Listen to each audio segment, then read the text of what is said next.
ഹരേ കൃഷ്ണ. ശ്രീമദ് ഭാഗവതം ചതുർത്ഥസ്കന്ധം 11-ാമത്തെ അധ്യായം അതിൽ 22-ാമത്തെ ശ്ലോകം വരെ എടുത്തു. ബാക്കിയുള്ള ഭാഗങ്ങൾ നമുക്ക് കേൾക്കാം. അതുവരെയുള്ള ശ്ലോകങ്ങൾ നമുക്കൊന്ന് വായിച്ചു നോക്കാം. ഓം നമോ ഭഗവതേ വാസുദേവായ. ശ്രീമദ് ഭാഗവതേ ചതുർത്ഥസ്കന്ധേ ഏകാദശോധ്യായ. മൈത്രേയ ഉവാച നിശമ്യഗതാമേവ ഋഷീണാം ധനുഷി ധ്രുവഃ സന്ദധേസ്ത്രമുപസ്പൃശ്യാത് യന്നാരായണ നിർമ്മിതം സന്ധീയമാനേ തസ്മിന്മായ ഗുഹ്യകനിർമ്മിതാ ക്ഷിപ്രം വിനേശുർ വിദുര ക്ലേശാജ്ഞാനോദയേ യഥാ തസ്യാശാസ്ത്രം ധനുഷി പ്രയുഞ്ജത സുവർണപുംഖാക്കളഹംസവാസസഃ വിനിസൃത ആവിവിശുർദ്വിഷദ്ബലം യഥാവനം ഭീമരവാഹ ശിഖണ്ഡിനഃ തൈസ്തിഗ്മധാരൈः പ്രധനെ ശിലീമുഖൈർ ഇതസ്തത പുണ്യജനാ ഉപദ്രുതാ തമഭ്യധാവൻ കുപിതാ ഉദായുധാ സുപർണമുന്നദ്ധഫണാ ഇവാഹയഃ സതാൻ പൃഷത്കൈരഭിധാവതോ മൃഷേ നികൃത്തബാഹൂർശിരോധരോദരാൻ നിനായ ലോകം പരമർക്കമണ്ഡലം വ്രജന്തി നിർഭിദ്യ യമൂർധ്വരേതസഃ താൻ ഹന്യമാനാൻ അഭിവീക്ഷ്യ ഗുഹ്യകാൻ അനാഗസശ്ചിത്രരഥേന ഭൂരിശഃ ഔത്താനപാദിം കൃപയാ പിതാമഹോ മനുർജഗാദോപഗത സഹർഷിഭിഃ.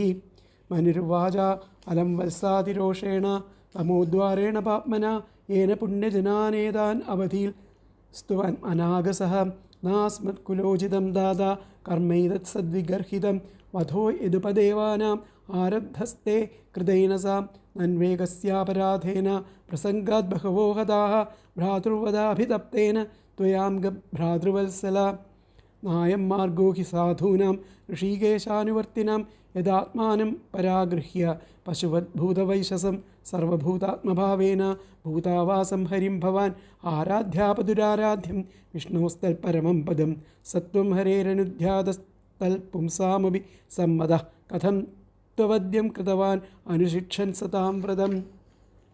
തിദിക്ഷയാ കരുണയാ മൈത്ര്യാജാഖിലജന്തുഷു സമത്വേന സർവാത്മാ ഭഗവാൻ സംപ്രസീദതി സംപ്രസന്നേ ഭഗവതി പുരുഷപ്രാകൃതൈർഗുണൈഃ വിമുക്തോ ജീവനിർമുക്തോ ബ്രഹ്മനിർവാണമൃച്ഛതി ഭൂതൈഃ പഞ്ചഭിരാരബ്ധൈർ യോഷിത് പുരുഷ ഏവ ഹി തയോർവ്യവായാ സംഭൂതിർ യോഷിത് പുരുഷയോരിഹ ഏവം പ്രവർത്തതേ സർഗ സ്ഥിതിസംയമ ഏവ ച ഗുണവ്യതികരാദ്രാജൻ മായയാ പരമാത്മനഃ നിമിത്തമാത്രം തത്രാസീത് നിർഗുണപുരുഷർഷഭ വ്യക്താവ്യക്തമിദം വിശ്വം യത്ര ഭ്രമതി ലോഹവത് സ ഖൽവിദം ഭഗവാൻ കാലശക്ത്യാ ഗുണപ്രവാഹേണ വിഭക്തവീര്യഃ കരോത്യകർത്തൈവ നിഹന്ത്യഹന്ത ചേഷ്ടാവിഭുന്ന ഖലു ദുർവിഭാവ്യ സോനന്ദോന്തകരക്കാലോനാദിരാദികൃതവ്യയ ജനം ജനേന ജനയൻ മാരയൻ മൃത്യുനാന്തകം ന വൈ സ്വപക്ഷോസ്യ വിപക്ഷ ഏവ വാ പരസ്യ മൃത്യോർവിവശത സമം പ്രജാഹത്തം ധാവമാനം അനുധാവന്ത്യനീശ യഥാ രജാംസ്യനിലം ഭൂതസംഖാഃ ആയുഷോപചയം ജന്തോസ്തഥൈവോപചയം വിഭു ഉഭാഭ്യാം രഹിത സ്വസ്ഥോ ദുസ്ഥസ്യ വിദധാത്യസൗ കേചിൽ കർമ്മ വദന്ത്യേനം സ്വഭാവമപരേ നൃപ ഏകേകാലം പരേ ദൈവം പുംസക്കാമമുതാപരേ. അടുത്തത് 23-ാമത്തെ ശ്ലോകമാണ് എടുക്കാനുള്ളത്. അവ്യക്തസ്യാപ്രമേയസ്യ നാനാശക്തിദയസ്യ ച ന വൈ ചികീർഷിതം താതാ കോ വേദാഥസ്വ സംഭവം. ഭഗവാൻ അവ്യക്തനും അപ്രമേയനും ആണ്. അനവധി ശക്തികൾ ഉദയം ചെയ്യുന്ന അദ്ദേഹത്തിൽ നിന്നാണ്. അങ്ങയെ പറ്റിയിട്ട്, അങ്ങയുടെ ഇച്ഛയെ പറ്റിയിട്ട് ആർക്കും അറിയില്ല. താത അല്ലയോ പുത്ര, കോ വേദ ആർക്കാണ് അറിയുക, അഥ സ്വസംഭവം തന്നിൽ നിന്ന് തന്നെ സംഭവിക്കുന്നതായിരിക്കുന്ന ആ ഭഗവാനെ പറ്റിയിട്ട് ആർക്കാണ് മുഴുവനായിട്ട് നിശ്ചയം ഉണ്ടാവുക എന്നുള്ളതാണ് ചോദിച്ചിരിക്കുന്നത്. അവ്യക്തസ്യാപ്രമേയസ്യ നാനാശക്തിദയസ്യ ച ന വൈ ചികീർഷിതം താതകോ വേദാഥസ്വസംഭവം. പോലത്തെ പദങ്ങളെ ഹേ താത അല്ലയോ കുട്ടി, നാനാശക്തിദയസ്യ ച അനേകം ശക്തികളുടെ ഉൽപ്പത്തി സ്ഥാനമായവനും, അവ്യക്തസ്യ വ്യക്തതയില്ലാത്തവനും, അപ്രമേയസ്യ അളവെത്രയെന്ന് അറിയാത്തവനുമായ ഈശ്വരൻ്റെ ചികീർഷിതം ഇച്ഛ ന വേദ വൈ ആർക്കും അറിയില്ല. സ്വസംഭവം തനിക്ക് താൻ തന്നെ ഉൽപ്പത്തി കാരണം ആയവനെ ക വേദ അവനെ ആരാണ് അറിയുക. എന്നുകൂടി പറയാം.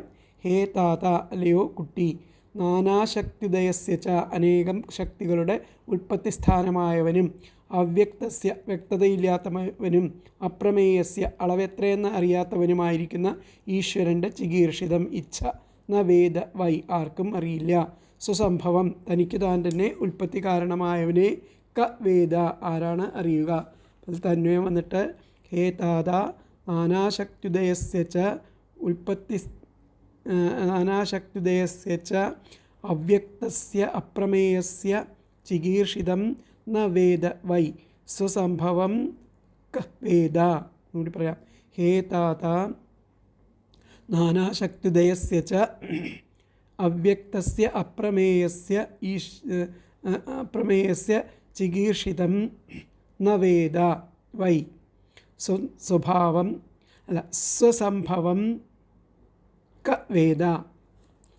അല്ലയോ കുട്ടി, അനേകം ശക്തികളുടെ ഉൽപ്പത്തി സ്ഥാനമായവനും വ്യക്തതയില്ലാത്തവനും അളവെത്രയെന്ന് അറിയാത്തവനുമായിരിക്കുന്ന ഈശ്വരൻ്റെ ഇച്ഛ ആർക്കും അറിയില്ല.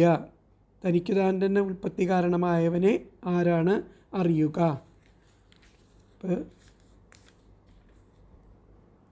അവ്യക്തനും അക്കാരണത്താൽ തന്നെ പ്രത്യക്ഷാദി പ്രമാണങ്ങൾക്ക് വിഷയീഭൂതനല്ലാത്തവനും സർവശക്തികളുടെയും ഉറവിടവും ആയിരിക്കുന്ന ഭഗവാന്റെ ഇംഗിതം ആർക്കും അറിയില്ല. യാതൊരു ഈശ്വരനിൽ നിന്നോ താനുണ്ടായത് ആ ഈശ്വരൻ്റെ വൈഭവം തനിക്ക് തന്നെ അറിയുന്നവൻ ആരാണ്? ആരും ഇല്ല എന്നാണ് പറയുന്നത്.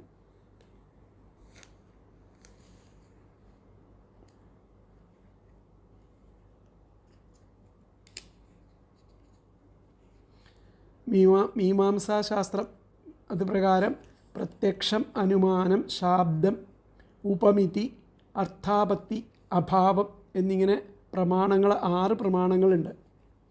അനുമാനം, പ്രത്യക്ഷം, അനുമാനം, ശാബ്ദം, ഉപമിതി, അർത്ഥാപത്തി, അഭാവം എന്നൊക്കെ പറഞ്ഞിട്ടുള്ള. അപ്പോൾ പ്രത്യക്ഷം ച അനുമാനം ച ശാബ്ദം ചോപമിതിസ്തഥാ അർത്ഥാപത്തിരഭാവശ്ച ഷഡ്പ്രമാണാനി ജൈമിനേ എന്നാണ് അത് പറഞ്ഞിട്ട്. അപ്പോൾ വേദാന്തവും ഇവയെ അംഗീകരിക്കുന്നുണ്ട്. അപ്പോൾ ഈ പ്രമാണങ്ങളുടെ ആ സഹായത്താൽ അനുഭവവേദ്യം ആകുന്നതേതോ അതാണ് പ്രമേയം എന്ന് പറയുന്നത്. ഈശ്വരൻ പ്രമേയമാണെങ്കിൽ പ്രമാണങ്ങൾക്ക് വിഷയീഭൂതൻ ആകണം. അതല്ലായകയാൽ അപ്രമേയൻ ആണ്. ജന്മാദ്യസ്യ യതഃ വേദാന്ത സൂത്രത്തിൻ്റെ അഭാഷ്യത്തിൽ ആചാര്യസ്വാമികൾ ഇങ്ങനെയാണ് പറയുന്നത്. സ്വഭാവതോ ഇന്ദ്രിയാണി ന ബ്രഹ്മവിഷയാണി. സ്വാഭാവികമായിട്ട് ഇന്ദ്രിയങ്ങളുടെ പിടിയിൽപ്പെടുന്നത് വിഷയങ്ങളാണ്. ഇന്ദ്രിയങ്ങളുടെ പിടിയിൽപ്പെടുന്ന വിഷയങ്ങളാണ്, ബ്രഹ്മമല്ല. അതുകൊണ്ട് ആ ബ്രഹ്മം അപ്രമേയാണ്. സൃഷ്ടിയുടെ ആ അജ്ഞേയത്വം കാണിപ്പാൻ ഈ ശ്ലോകം വ്യാഖ്യാനത്തിൽ ശ്രീധരാചാര്യർ പറയുന്നുണ്ട്. തഥാച ശ്രുതി കോ അദ്ധാ വേദ ക ഇഹ പ്രവോചത കുത ആജാത കുത ഇയം വിസൃഷ്ടി അർവാഗ്ദേവ അസ്യ വിസർജനേനാഥ കോ വേദ യത ആ ബഭൂവ. ഋഗ്വേദത്തിൽ പറയുന്നുണ്ട്. സൃഷ്ടിയുടെ ആ തത്വം ആരാണ് സത്യമായിട്ട് അറിയുന്നത്?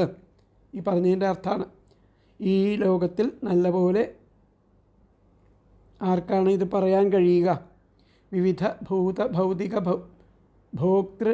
ഭോഗ്യരൂപത്തിലുള്ള ഈ കണ്ട ജഗത്ത് ഏതു ഉപാദാന കാരണത്തിൽ നിന്നും ഉണ്ടായി, ഏതു നിമിത്ത ഹേതുവിൽ നിന്നും എമ്പാടും പ്രാദുർഭവിച്ചു? ഈ 2 സംഗതികളും വേണ്ട പോലെ ആരറിയുന്നു, ആർ വിസ്തരിച്ച് പറയുവാൻ ശക്തനാവുന്നു. സർവജ്ഞന്മാരായിരിക്കുന്ന ദേവന്മാരും അറിയാത്തവരാകുന്നു ഇതിൻ്റെ കാരണം. അപ്പോൾ ദേവന്മാർ ജഗത്തിൻ്റെ ആകാശാദികളുടെ സൃഷ്ടിക്ക് ശേഷം ജനിച്ചവരാണ് ദേവന്മാർ. അവരല്ലാത്ത മനുഷ്യാദികൾക്ക് എന്തു കാരണത്താലാണ് ജഗത്തുണ്ടായതെന്ന് അറിയുമോ? അപ്പോൾ ഈ ശ്ലോകത്തിൻ്റെ അർത്ഥം മാത്രം നമുക്ക് നോക്കാം. അവ്യക്തനും അതുകൊണ്ട് തന്നെ പ്രമാണങ്ങൾക്ക് അവിഷയനും സർവശക്തികളുടെയും ഉത്ഭവസ്ഥാനവുമായിരിക്കുന്ന ഭഗവാന്റെ ആ സങ്കല്പം പോലും ആരും അറിയുന്നില്ല.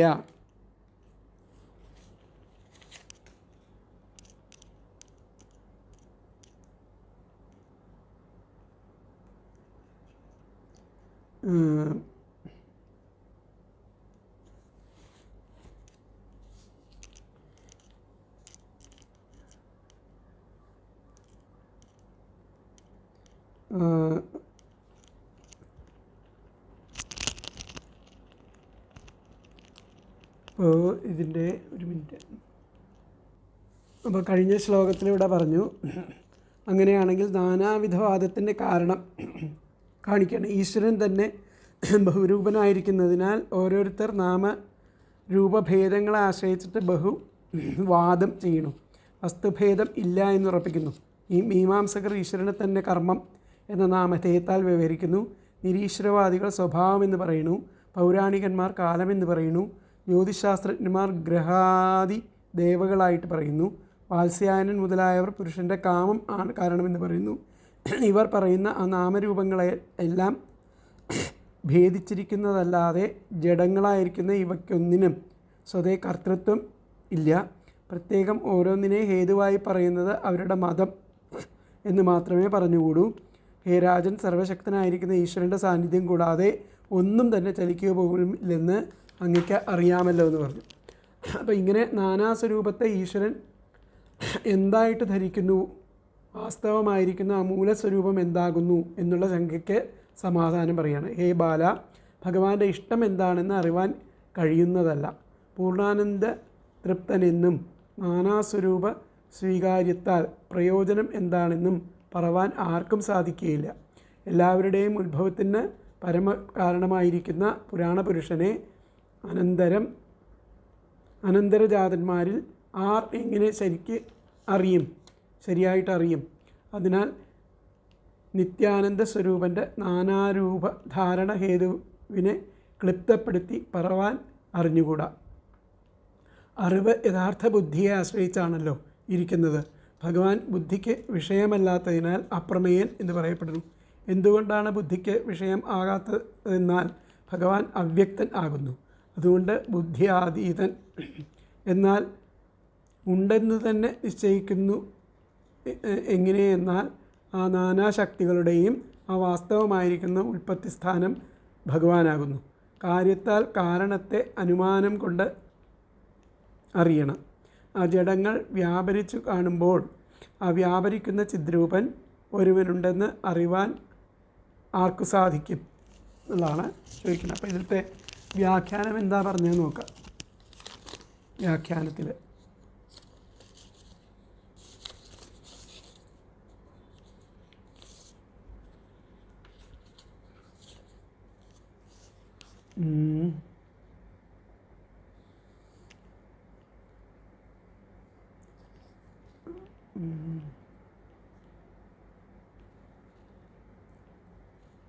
അപ്പോൾ ഇതിൽ പറഞ്ഞിരിക്കുന്നത് എന്താ വെച്ചാൽ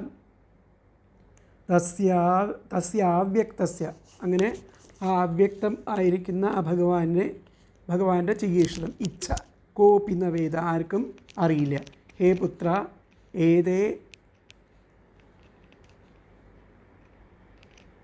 ഇത്രേ പറയുള്ളൂ. അപ്പോൾ തസ്യാവ്യക്തസ്യ ചികീർഷിതം കോപി ന വേദ, അതുകൊണ്ട് ആ ഭഗവാന്റെ ചികീർഷിതം ഇച്ഛ ആർക്കും അറിയില്ല എന്നുള്ളതേ അർത്ഥമായിട്ട് വ്യാഖ്യാനമായിട്ട് പറഞ്ഞിട്ടുള്ളൂ. അപ്പോൾ അടുത്ത ശ്ലോകം നമുക്ക് നോക്കാം.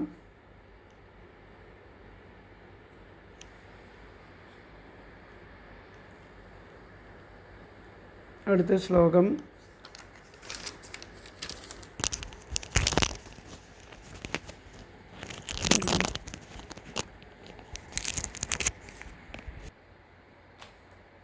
ഇരുപത്തിനാലാമത്തെ ശ്ലോകം.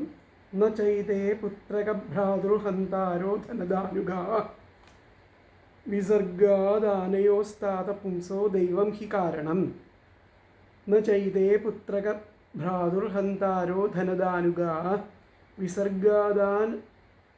വിസർഗാദാനയോസ്താത പുംസോ ദൈവം ഹി കാരണം. അതായത്, അല്ലയോ ഉണ്ണി, ആ ഭ്രാതാവിൻ്റെ ഘാതകൻ, ആ കുബേരൻ്റെ അനുയായികളായിരിക്കുന്ന ഇവർ അല്ല, യക്ഷന്മാരല്ല, ജീവിയുടെ ആ ജനനത്തിനും മരണത്തിനും കാരണം ദൈവം മാത്രമാണ്, ഈശ്വരൻ മാത്രമാണ്. ന ചെയ്തേ പുത്രക, ഇത് ഈ ഉണ്ണി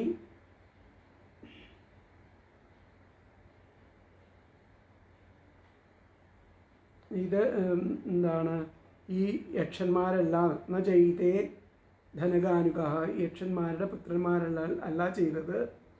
വിസർഗാദാനയോസ്താത, ഈ സർഗവും വിസർഗവും ആ സൃഷ്ടിയും സംഹാരവും ഇതൊക്കെ ചെയ്യുന്നത് ദൈവം മാത്രമാണ്. അതിന് കാരണം ദൈവം ഹി കാരണം. ഈ യക്ഷന്മാരല്ല ഈ കുട്ടി ഭ്രാതാവിനെ കൊന്നത് എന്നാണ് പറയുന്നത്. അപ്പോൾ ഇത് പദങ്ങൾ നോക്കാം. ഹേ പുത്രക താത, അല്ലയോ മകനെ ഉണ്ണി. ഭ്രാതുഹു, ഭ്രാതാവിൻ്റെ. ഹന്താരഹ, ഘാതകർ. ഭ്രാതുഹു ഹന്താരഹ, ഭ്രാതാവിൻ്റെ ഘാതകർ. ധനദാനുഗാഹ, കുബേരൻ്റെ അനുയായികളായിരിക്കുന്ന. ഏതേ ന, ഇവർ അല്ല. ഏതേ ന, ഏതേന്ന് പറഞ്ഞു കഴിഞ്ഞാൽ ഇവർ. ന ച, അല്ല തന്നെ. പുംസഹ, ആ ജീവിയുടെ. വിസർഗ ആദാനയോ, ജനനത്തിനും മരണത്തിനും കാരണം. ഹേതു, ദൈവം ഹി, ഈശ്വരൻ മാത്രമാണ്. എന്നുകൂടി പറയാം. ഹേ പുത്രക താത, അല്ലയോ മകനെ ഉണ്ണി. ഭ്രാതുഹു, ഭ്രാതാവിൻ്റെ. ഹന്താരഹ, ഘാതകർ. ധനദാനുഗാഹ, കുബേരൻ്റെ അനുയായികളായിരിക്കുന്ന. ഏതേ, ഇവർ. ന ച, അല്ല തന്നെ. പുംസഹ, ജീവിയുടെ. വിസർഗ ആദാനയോഹോ, ജനനത്തിനും മരണത്തിനും കാരണം. ഹേതു, ദൈവം ഹി, ഈശ്വരൻ മാത്രമാണ്. ഇപ്പോഴത്തെ അന്വയം വന്നിട്ട് ഹേ പുത്രക താത ഭ്രാതുഹു ഹന്താരഹ ധനദാനുഗ ഏതേന ച പുംസഃ വിസർഗ ആദാനയോ കാരണം ദൈവം ഹി. ഒന്നുകൂടി പറയാം. ഹേ പുത്ര താത ഭ്രാതുഹു ഹന്താരഹ ധനദാനുഗാഹ ഏതേന ച പുംസഃ വിസർഗ ആദാനയോ കാരണം ദൈവം. അല്ലയോ ഉണ്ണി, ആ ഭ്രാതാവിൻ്റെ ഘാതകർ കുബേരൻ്റെ അനുയായികളായിരിക്കുന്ന ഈ യക്ഷന്മാർ അല്ല തന്നെ. ജീവിയുടെ ആ ജനനത്തിനും മരണത്തിനും കാരണം ഹേതു ഈശ്വരൻ മാത്രമാണ് എന്നുള്ളതാണ് പറയുന്നത്.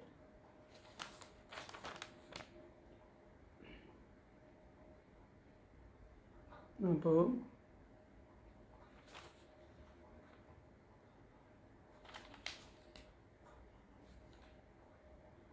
അല്ലയോ വത്സ, അങ്ങയുടെ ആ ഭ്രാതാവിനെ നിഗ്രഹിച്ചത് കുബേരൻ്റെ അനുയായികളായ യക്ഷന്മാരല്ല. മനുഷ്യൻ്റെ ജനനമരണങ്ങൾക്ക് കാരണക്കാരൻ ഈശ്വരൻ മാത്രമാണ് എന്നാണ് ഇതിൽ പറയുന്നത്. ഈ കുബേരൻ്റെ അനുയായികളല്ല നിൻ്റെ സഹോദരനെ കൊന്നവരെ. ജീവികളുടെ ജന്മമരണങ്ങളിൽ വിധി തന്നെയാണ് കാരണം ഇതിൽ പറയുന്നത്. അപ്പോൾ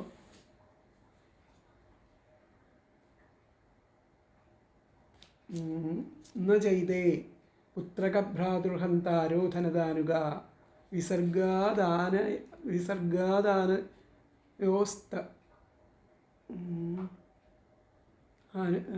വിസർഗാദാനയോസ്താത പുംസോ ദൈവം ഹി കാരണം.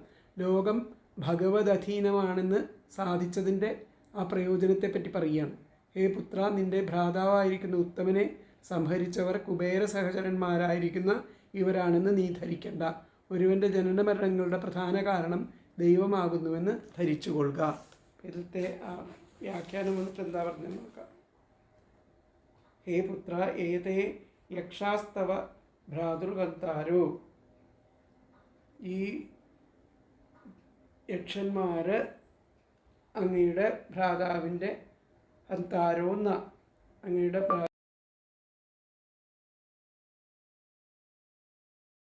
അല്ല.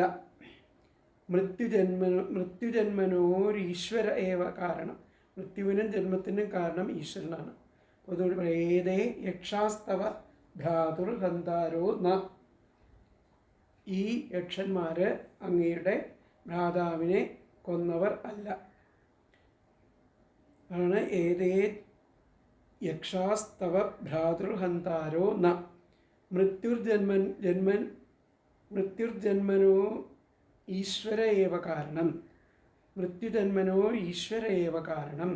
മൃത്യുവിനും ജന്മത്തിനും കാരണം ഈശ്വരനാണ്. അപ്പോൾ അടുത്ത ശ്ലോകം നമുക്ക് നോക്കാം. 25. സ ഏവ വിശ്വം സൃജതി സ ഏവാവധി ഹന്തിച്ച അഥാപി ഹനഹംകാരാൻ ആജ്യത്തെ ഗുണകർമ്മഭിഃ. സ ഏവ വിശ്വം സൃജതി സ ഏവ ആവധി ഹന്തിച്ച അഥാപി അഥാപി ഹ്യനഹംകാരാന്നാജ്യതേ ഗുണകർമ്മഭി. ആ ഈശ്വരൻ തന്നെയാണ് ഈ വിശ്വത്തെ സൃഷ്ടിക്കുന്നു. ഈശ്വരൻ തന്നെ അതിനെ അവധി രക്ഷിക്കുന്നു. ഈശ്വരൻ തന്നെ അതിനെ ഹന്തി സംഹരിക്കുകയും ചെയ്യുന്നു. എങ്കിലും ആ ഞാനെന്ന ഭാവം ഇല്ലായ്ക, അനഹംകാരം, ഞാനെന്ന ഭാവം ഇല്ലായ്കയാൽ ആ ഗുണകർമ്മങ്ങളാൽ അത് ബന്ധപ്പെടുന്നതേ ഇല്ല. ഈശ്വരനും ആ സൃഷ്ടിയുമായിട്ടത് ബന്ധപ്പെടുന്നതേ ഇല്ല എന്നർത്ഥം. അഥാപി ഹ്യനഹങ്കാര ആജ്യത്തെ ഗുണകർമ്മഭി. ഇപ്പോഴത്തെ പദങ്ങൾ നോക്കാം. സഹ ഏവ, ആ ഈശ്വരൻ തന്നെ വിശ്വത്തെ സൃജതി സൃഷ്ടിക്കുന്നു. സ ഏവ, അതേ ഈശ്വരൻ തന്നെ അവധി രക്ഷിക്കുന്നു. ഹന്തിച്ച സംഹരിക്കുകയും ചെയ്യുന്നു. അഥാപി എങ്കിലും അനഹംകാരാത് ഞാൻ എന്ന ഭാവമില്ലായകയാൽ ഗുണകർമ്മഭി ഗുണകർമ്മങ്ങളാൽ ന ആജ്യതേഹി ബന്ധപ്പെടുന്നതേയില്ല. ഒന്നും കൂടി പറയാം. സ ഏവ, ആ ഈശ്വരൻ തന്നെ വിശ്വത്തെ സൃജതി സൃഷ്ടിക്കുന്നു. സ ഏവ, അതേ ഈശ്വരൻ തന്നെ അവധി രക്ഷിക്കുന്നു. ഹന്തിച്ച സംഹരിക്കുകയും ചെയ്യുന്നു. അഥാപി എങ്കിലും അനഹംകാരാ ഞാനെന്ന ഭാവമില്ലായകയാൽ ഗുണകർമ്മഭി ഗുണകർമ്മങ്ങളാൽ ന അജ്യതേഹി ബന്ധപ്പെടുന്നതേയില്ല എന്നർത്ഥം.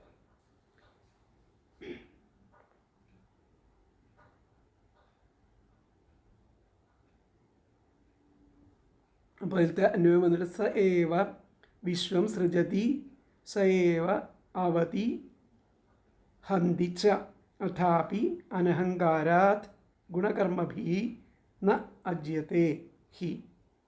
നമ്മുടെ പറയാം. സ ഏവ വിശ്വം സൃജതി സ ഏവ അവധി ഹന്തിച്ച അഥാപി അനഹങ്കാരാത് ഗുണകർമ്മഭി ന അജ്യത്തെ ഹി. ആ ഈശ്വരൻ തന്നെ വിശ്വത്തെ സൃഷ്ടിക്കുന്നു. ആ ഈശ്വരൻ തന്നെ രക്ഷിക്കുന്നു, സംഹരിക്കുകയും ചെയ്യുന്നു. എങ്കിലും ഞാനെന്ന ഭാവം ഇല്ലായകയാൽ ആ ഗുണകർമ്മങ്ങളാൽ അത് ബന്ധപ്പെടുന്നതേ ഇല്ല. അപ്പോൾ ഈശ്വരൻ തന്നെ വിശ്വത്തെ സൃഷ്ടിക്കുന്നു, രക്ഷിക്കുന്നു, നശിപ്പിക്കുന്നു. എന്നാൽ ഈശ്വരന് ഞാനാണ് ഇതെല്ലാം ചെയ്യുന്നത് എന്ന അഹങ്കാരഭാവം ഇല്ലായകയാൽ ഗുണം കർമ്മം ഇവയാൽ ബന്ധൻ ഒന്നും ആകുന്നില്ല.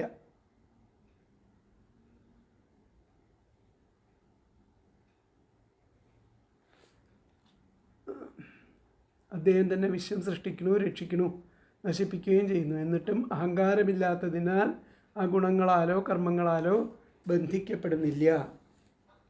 ഈശ്വരന് അഹങ്കാരമില്ലാതാവാൻ കാരണം ഭേദദർശനം ഇല്ലായ്കയാണെന്ന് കാണിക്കണം. സർവനിയന്താതാവും സർവപാലകനുമായ ഈശ്വരൻ സ്വശക്തിയെ മായയോട് യോജിപ്പിച്ചിട്ട് ആ ഭൂതങ്ങളെ സൃഷ്ടിച്ചു, രക്ഷിച്ചു, സംഹരിക്കുന്നു. അഭേദദർശനം ഭഗവാനില്ല. അതിനാൽ അഹംഭാവവും ഇല്ല. ഇവിടെ വ്യാഖ്യാനത്തിൽ എന്താ പറയണത്?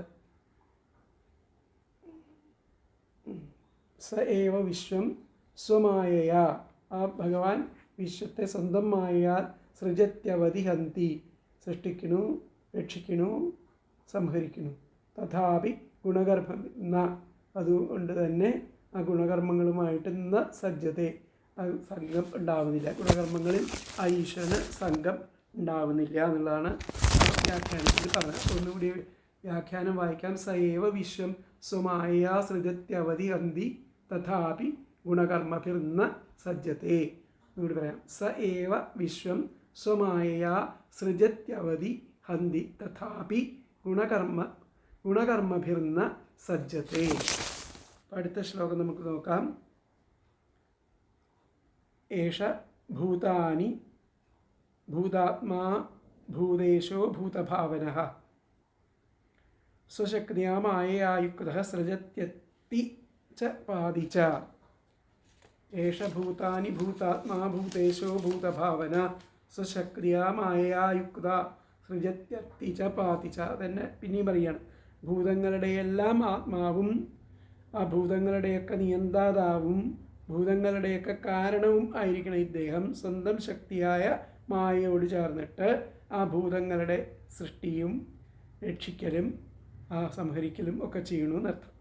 ഒന്നുകൂടി പറയാം. ഭൂതാത്മാ, ഭൂതങ്ങളുടെ എല്ലാം ആത്മാവും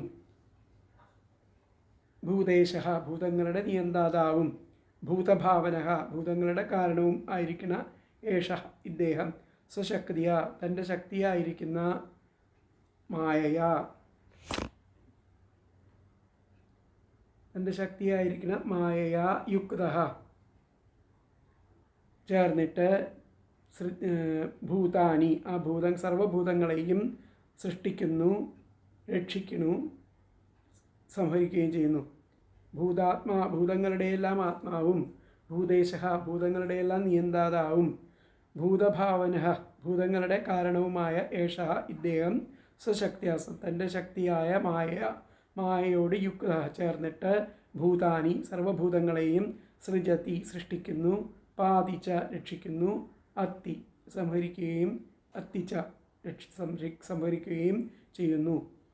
ഇതിലത്തെ അന്വയം വന്നിട്ട് ഭൂതാത്മാ ഭൂതേശ ഭൂതഭാവന ഏഷ സ്വശക്തിയ മായയായുക്ത ഭൂതാനി സൃജതി പാതിച്ച അത്തിച്ച.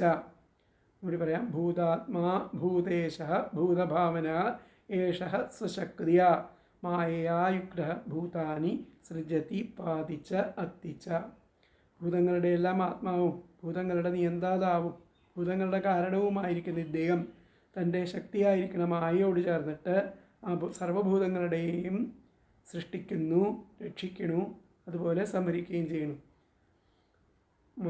തൻ്റെ മായാശക്തിയാൽ സർവഭൂതങ്ങളുടെയും ആത്മാവും സർവഭൂതങ്ങളുടെയും നിയന്താവും സർവകാരണഭൂതനുമായിരിക്കുന്നു ഭഗവാൻ ഭൂതങ്ങളെ സൃഷ്ടിക്കുന്നു, രക്ഷിക്കുന്നു, സംഹരിക്കുന്നു.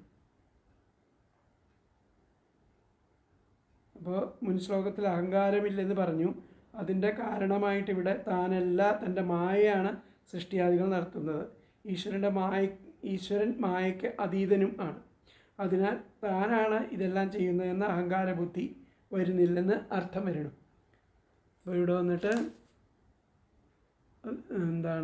സ്വശക്തിയാൽ മായയോട് ചേർന്ന് ഭൂതാത്മാവും ഭൂതേശനും ഭൂതഭാവനുമായ അദ്ദേഹം ഭൂതങ്ങളെ സൃഷ്ടിക്കുകയും രക്ഷിക്കുകയും സംഹരിക്കുകയും ചെയ്യണമെന്ന് പറയുന്നു. അപ്പോൾ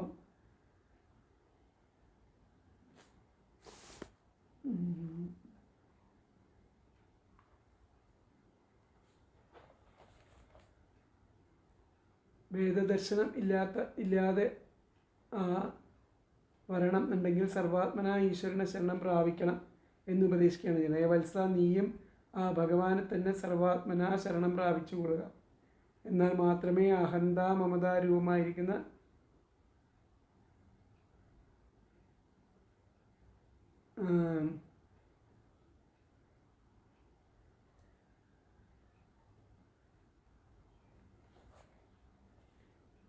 സർവൈശ്വരനായിരിക്കുന്ന ഭഗവാൻ തന്നെയാകുന്നു ആ ലോകത്തെ സൃഷ്ടിച്ച് രക്ഷിച്ച് സംഭരിക്കുന്നത്. എങ്കിലും ഞാൻ കർത്താവാകുന്നു, ഭോക്താവാകുന്നു എന്നുള്ള അഭിമാനത്തിന് കാരണമായിരിക്കുന്ന രജസ് മുതലായ ഗുണങ്ങളോ കർമ്മസ്വരൂപങ്ങളായിരിക്കുന്ന പുണ്യപാപങ്ങളോ തൽഫലങ്ങളായിരിക്കുന്ന സുഖ ദുഃഖങ്ങളോ ആ ഭഗവാനെ ബന്ധിക്കുന്നില്ല. ഈശ്വരന് അഹങ്കാരം ഇല്ലാതാവാൻ കാരണം ആ ഭേദദർശനം ഇല്ലായ്യാലാണെന്ന് കാണിക്കണം. സർവനിയന്താതാവും സർവപാലകനുമായിരിക്കുന്ന ഈശ്വരൻ സ്വശക്തിയെ മായയോട് യോജിപ്പിച്ചിട്ട് ഭൂതങ്ങളെ സൃഷ്ടിച്ച് രക്ഷിച്ച് സംഭരിക്കുന്നു. ഭേദദർശനം ഭഗവാനില്ല. അതിനാൽ അദ്ദേഹത്തിന് അഹംഭാവവും ഇല്ല.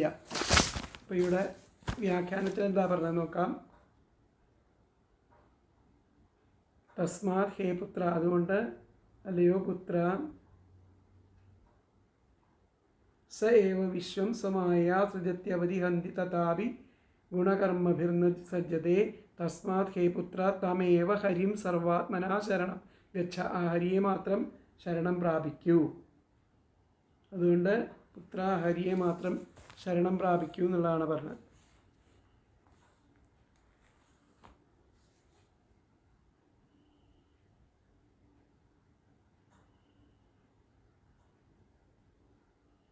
അപ്പോൾ അടുത്ത ശ്ലോകം നോക്കാം നമുക്ക്. 27-ാമത്തെ. തമേവ മൃത്യുമമൃതം ദാത ദൈവം സർവാത്മനോപേഹി ജഗൽപരായണം യസ്മൈ ബലിം വിശ്വസൃജേ ഹരന്തി ഗാവോ യഥാ വൈ നസിദാമയന്ത്രിതാഃ. തമേവ മൃത്യുമമൃതം ദാത ദൈവം സർവാത്മനോപേഹി ജഗൽപരായണം യസ്മൈ ബലിം വിശ്വസൃജോ ഹരന്തി ഗാവോ യഥാ വൈനസി ദാമയന്ത്രിതാഹ. അപ്പോൾ അല്ലയോ ധ്രുവ, ആ മൃത്യുസ്വരൂപനും മോക്ഷസ്വരൂപനും ആ ലോകത്തിന് ആധാരഭൂതനും ഒക്കെ ആയിരിക്കുന്ന അദ്ദേഹത്തെ തന്നെ എല്ലാം കൊണ്ടും ഈശ്വരനായിട്ട് ഈശ്വരബുദ്ധിയോടെ ശരണം പ്രാപിക്കുക, ഭഗവാനെ തന്നെ ശരണം പ്രാപിക്കുക. ലോകപാലന്മാർ മൂക്കിൽ കയറിട്ട് ഇട്ട കാളകൾ പോലെ യാതൊരാൾക്ക് ആ ബലിയെ അർപ്പിക്കും. ആ ഭഗവാനെ തന്നെ ശരണം പ്രാപിക്കാനാണ് പറയുന്നത്. തമേവ മൃത്യുമമൃതം ദൈവം. മൃത്യുവിനും അമൃതത്വത്തിനും കാരണമായിരിക്കുന്ന ആ ദൈവത്തെ സർവാത്മനോപേഹി, സർവാത്മന ആശ്രയിക്കാൻ. ജഗൽപരായണം, ജഗത്തിന് ആധാരഭൂതനായിട്ടുള്ള ആളാണ്. യസ്മൈ ബലിയും, ആ ഭഗവാന് ബലി കൊടുക്കണം. ആര്? വിശ്വസൃജോ ഹരന്തി,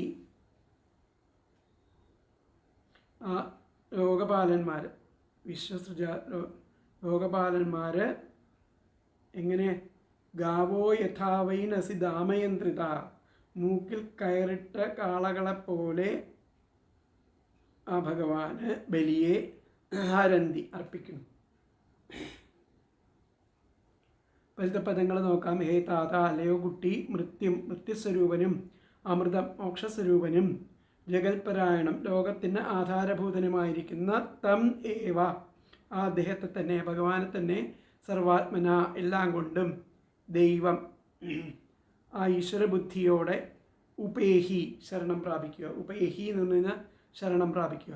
വിശ്വസൃജ അപി, ലോകപാലന്മാർ പോലും നസി മൂക്കിൽ ദാമയന്ത്രിതാഹ കയറിട്ട് കെട്ടപ്പെട്ട ഗാവഹ കാളകൾ, യഥാവൈ കാളകൾ പോലെ, യസ്മൈ ആ യാതൊരാൾക്ക് ബലിം ആ ബലിയെ ഹരന്തി അർപ്പിക്കുന്നു.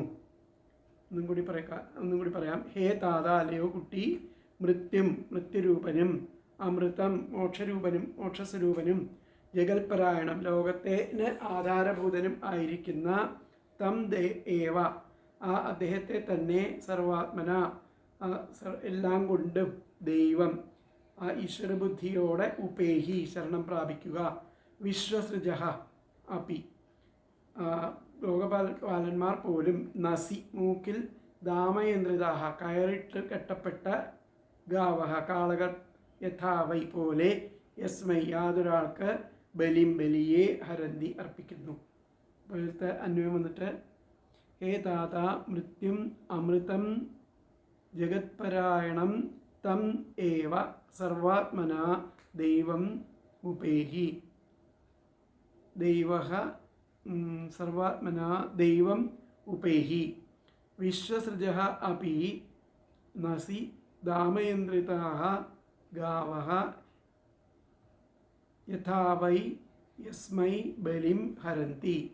എന്നുകൂടി പറയാം. ഹേ താത, മൃത്യു അമൃതം ജഗത്പരായണം തം ഏവ സർവാത്മന ദൈവം ഉപേഹി.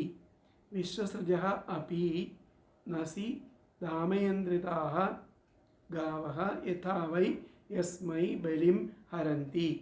അല്ലയോ കുട്ടി, ആ മൃത്യുസ്വരൂപനും മോക്ഷസ്വരൂപനും ലോകത്തിന് ആധാരഭൂതനുമായിരിക്കുന്ന അദ്ദേഹത്തെ തന്നെ എല്ലാം കൊണ്ടും ഈശ്വരബുദ്ധിയോടെ ശരണം പ്രാപിക്കൂ. ലോകപാലന്മാർ പോലും ആ മൂക്കിൽ കയറിട്ട കാളകൾ പോലെ ആ യാതൊരാൾക്ക് ബലിയെ കൊടുക്കുന്നുണ്ടല്ലോ എന്നാണ് ചോദിക്കുന്നത്.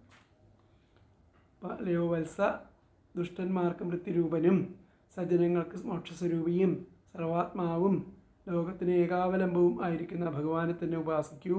മൂക്കിൽ കയറിട്ട കാളകൾ യജമാനന് പാട്ടം വഹിച്ചു പോകുന്നത് പോലെ ബ്രഹ്മാദികളായിരിക്കുന്ന പ്രജാപതികൾ പോലും നാമരൂപാദികളാകുന്ന കയറുകളാൽ നിയന്ത്രിക്കപ്പെട്ട അവരായിട്ട് ആ ഈശ്വരന് ബലിയെ വഹിച്ചു കൊണ്ടുപോകുന്നു. യഥാഗാവോ നസിപ്രോതാഹ എന്നാണ് ഇവിടെ പറയുന്നത്. കുഞ്ഞെ, മൃത്യുവും അമൃതനും ജഗൽപരായണനും ആയിരിക്കുന്ന അദ്ദേഹത്തെ തന്നെ സർവാത്മനാശരണം പ്രാപിക്കുക. മൂക്കിൽ തുളച്ച് കയറിട്ട് ബന്ധിക്കപ്പെട്ട മൃഗങ്ങളെ എന്ന പോലെ ആ ബ്രഹ്മാദികൾ പോലും നാമാദികളായിരിക്കുന്ന കയർ കൊണ്ട് ബദ്ധരായിട്ട് യാതൊരു ഭഗവാനായിട്ട് ബലി അർപ്പിക്കുന്നു. ഇതിലത്തെ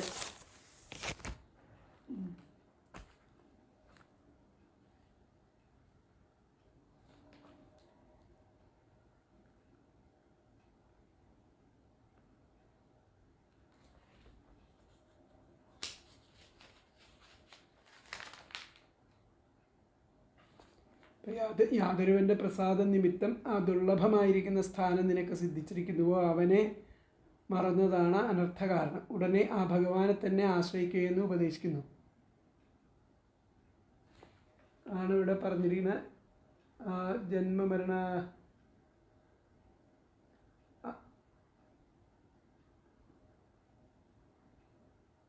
വേദദർശനമില്ലാതെ വരണമെങ്കിൽ സർവാത്മന ഈശ്വരനെ ശരണം പ്രാപിക്കണം. ഹേ വത്സ, നീയും ആ ഭഗവാനെ തന്നെ സർവാത്മനാ ശരണം പ്രാപിച്ചുകൊള്ളുക. എന്നാൽ മാത്രമേ അഹന്ത മമതാരൂപമായിരിക്കുന്ന സംസാരത്തിൽ നിന്നും നിവൃത്തി സിദ്ധിക്കുകയുള്ളൂ.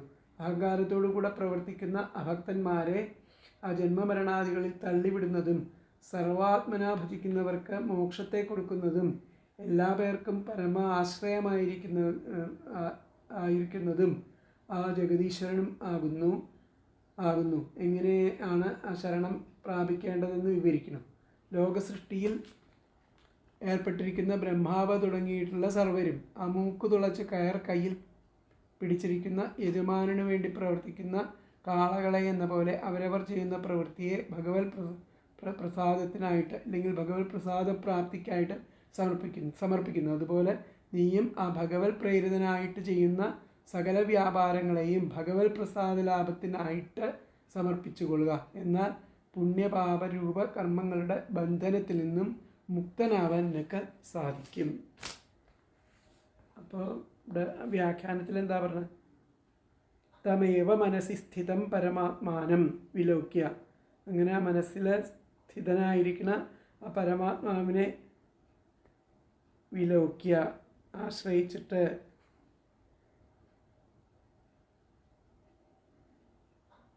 തസ്മാത് ഹേ പുത്ര ത്വമേവ ഹരിം സർവാത്മന ശരണം ഗച്ഛ. ആ ഹരിയെ സർവാത്മന ശരണം പ്രാപിക്കാനാണ് പറയുന്നത്. അടുത്ത ശ്ലോകം നോക്കാം. 28ാമത്തെ ശ്ലോകം. യഹ പഞ്ചവർഷോ ജനനീം ത്വം വിഹായ മാതുസ്സപത്ന്യാ വചസാ ഭിന്നമർമ്മ. വനം 2 ശ്ലോകങ്ങൾ ഒന്നിച്ചിട്ടാണ് അടുത്തത്. 28, 29. യ പഞ്ചവർഷോ ജനനീം ത്വം വിഹായ മാതുസ്സപത്ന്യാ വചസാം ഭിന്നമർമ്മ വനം ഗതസ്തപസാ പ്രത്യഗക്ഷമാരാധ്യ ലേഭേ മൂർധിനി പദം ത്രിലോക്യ. എന്നുകൂടി ചെല്ല ശ്ലോകം. യഹ പഞ്ചവർഷോ ജനനീം ത്വം വിഹായ മാതുസ്സപത്ന്യാ വചസാ ഭിന്നമർമ്മ വനം ഗതസ്തപസാ പ്രത്യഗക്ഷം ആരാധ്യലേഭേ മൂർധിനി പദം ത്രിലോക്യ. പിന്നത്തെ തമേന മംഗാത്മനി മുക്തവിഗ്രഹേ വ്യപാശ്രിതം നിർഗുണമേകം അക്ഷരം ആത്മാനമന്വിച്ഛ വിമുക്തമാത്മദൃക് യസ്മിന്നിദം ഭേദമസത് പ്രതീയത്തെ. തമേന മംഗാത്മനി മുക്തവിഗ്രഹേ വ്യപാശ്രിതം നിർഗുണമേകമക്ഷരം ആത്മാനമന്വിച്ഛ വിമുക്തമാത്മദൃക് യസ്മിന്നിദം ഭേദമസത് പ്രതീയത്തെ. അല്ലയോ കുട്ടി, 5 വർഷം പ്രായമായപ്പോൾ ചിറ്റമ്മയുടെ ആ വാക്കുകൾ കേട്ടിട്ട് മർമ്മം പിളർക്കപ്പെട്ടിട്ട് ആ പെറ്റമ്മയോട് കൂടിയിട്ട് പെറ്റമ്മയെ കൂടി വെടിഞ്ഞിട്ട് കാട്ടിലേക്ക് പോയിട്ട് തപസ്സുകൊണ്ട് ഐന്ദ്രിയഗോചരൻ ആയവനെ ആരാധിച്ച് ആ ത്രൈലോക്യത്തിനും ഉപരിയായിരിക്കുന്ന ആ സ്ഥാനത്തെ നിനക്ക് ലഭിച്ചു, ധ്രുവപദത്തെ ലഭിച്ചു. അന്യരിൽ ശത്രുത ഉപേക്ഷിച്ച് ആ ആത്മാവിൽ ശോഭിക്കുന്നവനും ആ ഗുണബന്ധമില്ലാത്തവനും അദ്വിതീയനും നാശരഹിതനും നിത്യമുക്തനും ആയിരിക്കുന്ന യാതൊരാളിലാണോ സത്യമല്ലാത്ത ഈ ഭേദബുദ്ധി തോന്നപ്പെടുന്നത്, അങ്ങനെയുള്ള ഈ ആത്മസ്വരൂപനെ ആത്മവീക്ഷണത്തോടെ അന്വേഷിച്ചാലും പറയണം. അപ്പോൾ നമുക്ക് ഇതിലത്തെ പദങ്ങൾ നോക്കാം. ഹേ അംഗ, അല്ലയോ കുട്ടി. യഹത്വം, യാതൊരു നീ. പഞ്ചവർഷ, 5 വയസ്സായപ്പോൾ. സപത്ന്യാഹ മാതുഹു, ചിറ്റമ്മയുടെ. വചസ, വാക്കാൽ. ഭിന്നമർമ്മ, മർമ്മം പിളർക്കപ്പെട്ട്. ജനനീം, പെറ്റമ്മയെ കൂടി. വിഹായ, വെടിഞ്ഞ്. വനം ഗതഃ, കാട്ടിലേക്ക് പോയി. തപസ, തപസ്സുകൊണ്ട്. പ്രത്യഗക്ഷം, ഇന്ദ്രിയഗോചരനായവനെ ആരാധിച്ച്. ത്രിലോക്യാഹ, ത്രൈലോക്യത്തിനും മൂർധനി, ഉപരിയായിരിക്കുന്ന പദം, സ്ഥാനത്തെ. ലേഭേ, ലഭിച്ചു. മുക്തിവിഗ്രഹേ, അന്യരിൽ ശത്രുത്വം ഉപേക്ഷിച്ച്. ആത്മനി, ആത്മാവിൽ. വ്യപാശ്രിതം, ശോഭിക്കുന്നവനും. നിർഗുണം, ഗുണബന്ധമില്ലാത്തവനും. ഏകം, അദ്വിതീയനും. അക്ഷരം, നാശരഹിതനും. വിമുക്തം, നിത്യമുക്തനും ആയ. യസ്മിൻ, യാതൊരാളിലാണോ. അസത്, സത്യമല്ലാത്ത. ഇതം, ഈ ലോകം. ഈ ഭേദബുദ്ധി, ഈ ഭേദബുദ്ധി. പ്രതീയതേ, തോന്നപ്പെടുന്നത്. തം യേന ആത്മാനം, ഈ ആത്മസ്വരൂപനെ. ആത്മദൃക്, ആത്മവീക്ഷണത്തോടെ. അന്വിച്ഛ, അന്വേഷിച്ചാലും. ഒന്നുകൂടി പറയാം അതിലത്തെ പദങ്ങൾ. ഹേ അംഗ, അലയോ കുട്ടി. യഹ ത്വം, യാതൊരു നീ. പഞ്ചവർഷ, 5 വയസ്സായപ്പോൾ. സപത്ന്യാഹ മാതുഹു, ചിറ്റമ്മയുടെ. വചസ, വാക്കുകേട്ട്.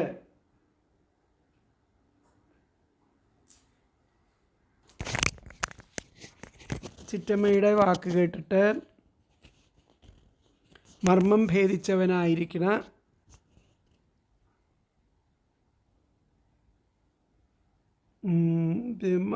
ഭിന്നമർമാഹ, മർമ്മം പിളർക്കപ്പെട്ട്.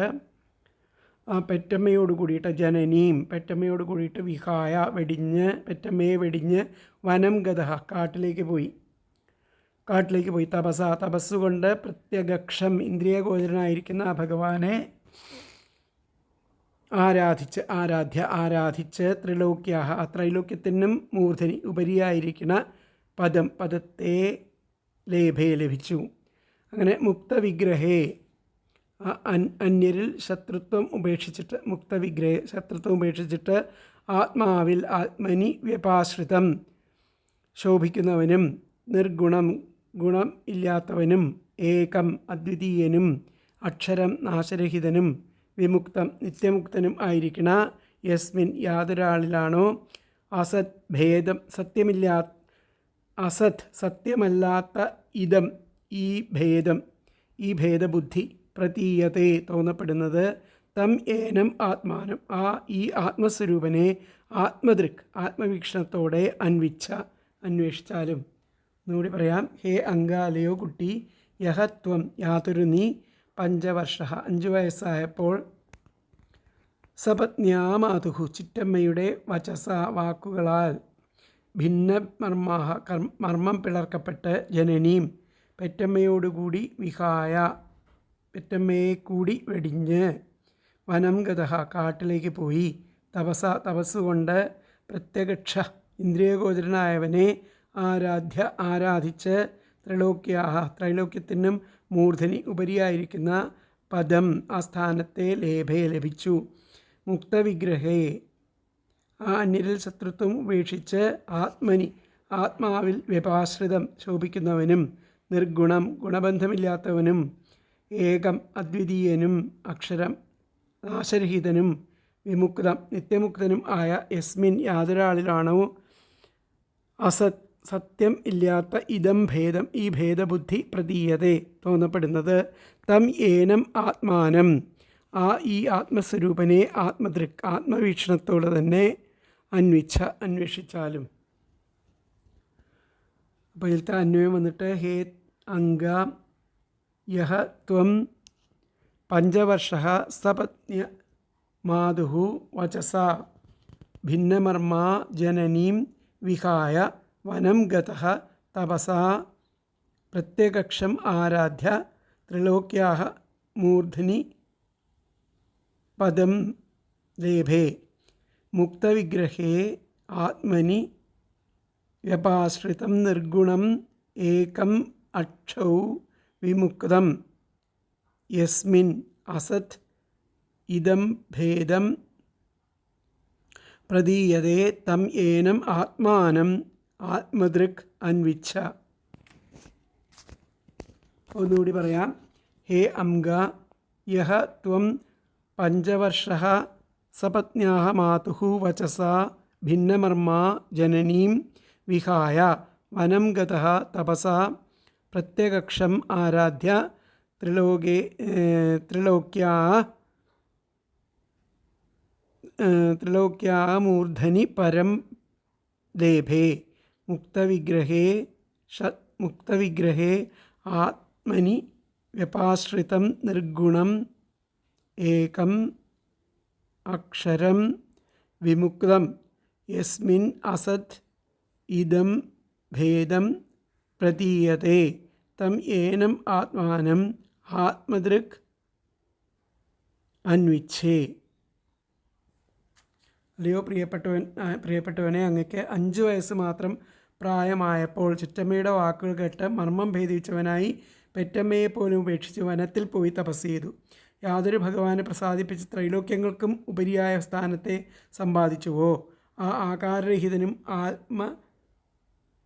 ആത്മാവിൽ സ്ഥിതി ചെയ്യുന്നവനും ഗുണാതീതനും ഏകനും നാശമില്ലാത്തവനുമായിരിക്കുന്ന ഈശ്വരനെ സമ്യക് ദർശനത്തോടെ ഭാവിക്കൂ. ആ ഭഗവാന്റെ മായയാലാണ് ഇപ്പോൾ അങ്ങയ്ക്കും അസത്തായിരിക്കുന്ന ഈ ഭേദബുദ്ധി ജനിച്ചിരിക്കുന്നത്. ഇവിടെ പറഞ്ഞത് എന്താണെന്ന് വെച്ച് കഴിഞ്ഞാൽ, കേവലം 5 വയസ്സുള്ള അങ്ങ് ആ സപത്നി മാതാവിൻ്റെ ക്രൂരവാക്കുകളാൽ പിളർക്കപ്പെട്ട മർമ്മത്തോടെ സ്വന്തം മാതാവിനെ പോലും വിട്ട് വനത്തിലെത്തി. അങ്ങനെ ഇന്ദ്രിയാതീതനായിരിക്കുന്ന ഭഗവനെ ആരാധിച്ച് 3 ലോകങ്ങളുടെയും ഉപരിഭാഗത്തിലുള്ള ദിവ്യസ്ഥാനം പ്രാപിച്ചു. വൈരാദികളെല്ലാം നശിപ്പിച്ചതിനാൽ വിശുദ്ധമായ മനസ്സിൽ പ്രകാശിതനാക്കുന്നവനും ഗുണാതീതനും അദ്വിതീയനും നിത്യനും നിത്യമുക്തനും ആയിരിക്കുന്ന ഭഗവാനെ തന്നെ അന്തർമുഖനായിട്ട് അന്വേഷിക്കുക.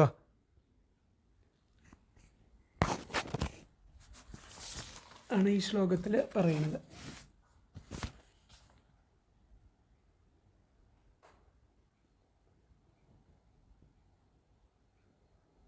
അപ്പോൾ യാതൊരുവൻ്റെ ആ പ്രസാദം നിമിത്തം ദുർലഭമായിരിക്കുന്ന സ്ഥാനം നിനക്ക് സിദ്ധിച്ചിരിക്കുന്നുവോ അവനെ മറക്കുന്നതാണ് അനർത്ഥകാരണം. ഉടനെ ആ ഭഗവാനെ തന്നെ ആശ്രയിക്കുകയെന്ന് ഉപദേശിക്കുന്നു.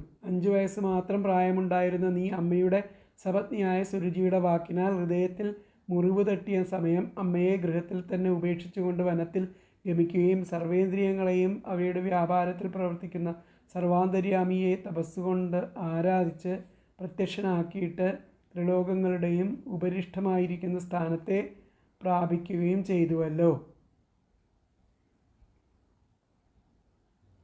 ഇതിലത്തെ വ്യാഖ്യാനം എന്താ പറയാൻ നോക്കാം.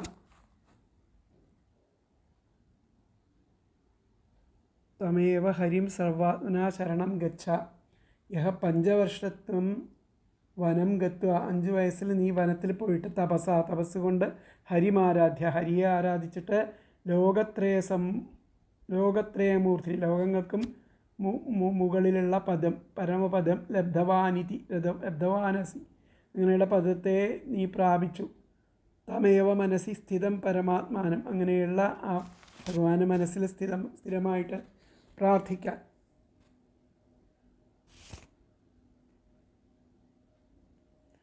ഒന്നും കൂടി പറയാം.